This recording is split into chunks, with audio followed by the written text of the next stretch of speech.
Good morning, everybody. Today is Wednesday, October the 7th. I'm going to walk you through what we have going on today. So we go into our first 9 weeks folder, week 7,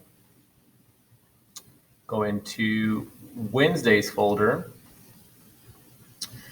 So we have our daily warm-up discussion question.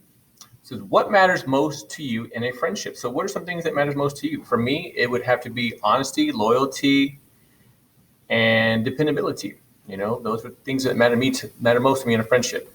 So you tell me what matters most to you in a friendship. Type it right here in the comment and hit post when you're done, and you're all good to go. So back into our Wednesday folder. So today we're going to be talking about nonverbal communication. Okay. So we have our slideshow. It says studies on human behavior have looked at the importance of nonverbal clues to the overall effect of a communicator. Here are some findings to digest. So when we talk about nonverbal communication, we're talking about eye contact, we're talking about body language, we're talking about hand gestures, we're talking about all the different things that the way that you can communicate with people without having to speak. Okay, so those are called nonverbal communication. Okay, so it talks about in the 1960s, Professor Albert, I can't pronounce the last name, and his colleagues at UCLA found that body language accounted for about 55% of a communicated message. Ray Birdwell's studies of kinesthetics, which is nonverbal communication, led to his belief that between 60 and 70% of human communication is nonverbal. The Science of People, led by Vanessa Van Edwards, had volunteers study and rate TED Talk speakers. They found that most popular TED speakers use effective nonverbal cues such as gesturing often. So what they're saying is that a lot of people use nonverbal communication to convey their message. So in most Western countries, eye contact is a sign of confidence and attentiveness. We tend to assume that if someone looks away while we're talking to them, they're disinterested and looking for something else to talk to.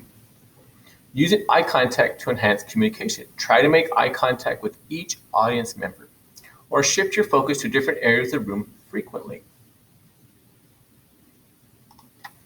It is important that you match your body movement to your message. Hand motions. So when we're talking, sometimes people talk with their hands and sometimes they don't. But if you want to make sure that if you're using your hands, that you're actually matching your message you're conveying. Body movement, same concept. And facial expressions. Facial expressions are huge because you can look at somebody's face and determine whether you can give a lot of information just based off of your facial expression. Okay? So you want to make sure that your body movement matches the message you're trying to convey. Gestures or hand motions. Keeping your palms up and open indicates that you are being open and honest. This will invite your audience in and make them feel comfortable. Hand steepling can be used, which is right here, where you put your hands together, facing out, can be used effectively during intermediate moments, such as when you're thinking of when you are thinking or switching topics. So gestures continue body movement. Using an open palm gesture toward where you would like your audience to direct their attention. This is helpful with visual aids like slideshows.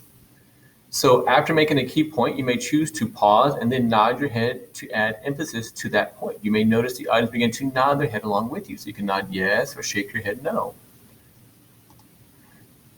Facial expressions for gestures.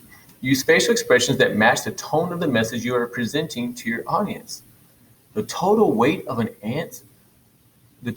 all ants on Earth is about equal to the total weight of all humans on Earth.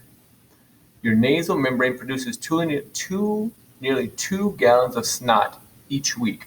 So as you can see that their facial expressions match what their message is saying. Okay. So then what you're going to do today is you're going to practice some gestures. Okay, so here's this says phrases for practicing gestures. I'm going to click on this link.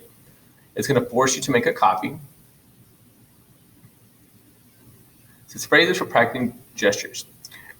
So you want to do an empathetic hand gesture. We must do something now. Can we do it? Yes, we win. So like something that shows like high energy would be empathetic. So like what are some hand gestures you could use to show an empathetic hand, to match those phrases right there? What are some hand gestures that you can use to match that phrase? Descriptive hand gestures. My baby brother was about this height, but the dog was about this height. My brother reached up and grabbed the dog's tail. So this is where you want to try to use a different level of showing your heights of your brother and your dog. My heart was beating so fast, I thought I was going to burst. So think of some hand gestures that would describe those two motions, okay? Facial gestures. Wow, guess what? The coolest thing just happened. I have some bad news. The dog will need surgery. So what kind of facial expression would match those two statements? And body gestures. I don't know. I tried to act really big so the dog wouldn't be afraid of me. So you're going to match your body gestures to show, like, I don't know, maybe the shrugging of the shoulders, okay?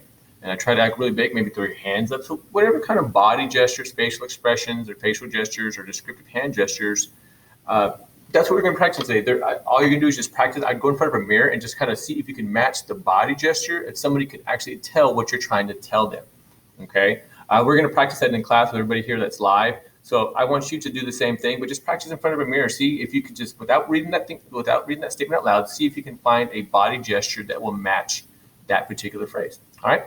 Have a great day, guys. Bye, guys.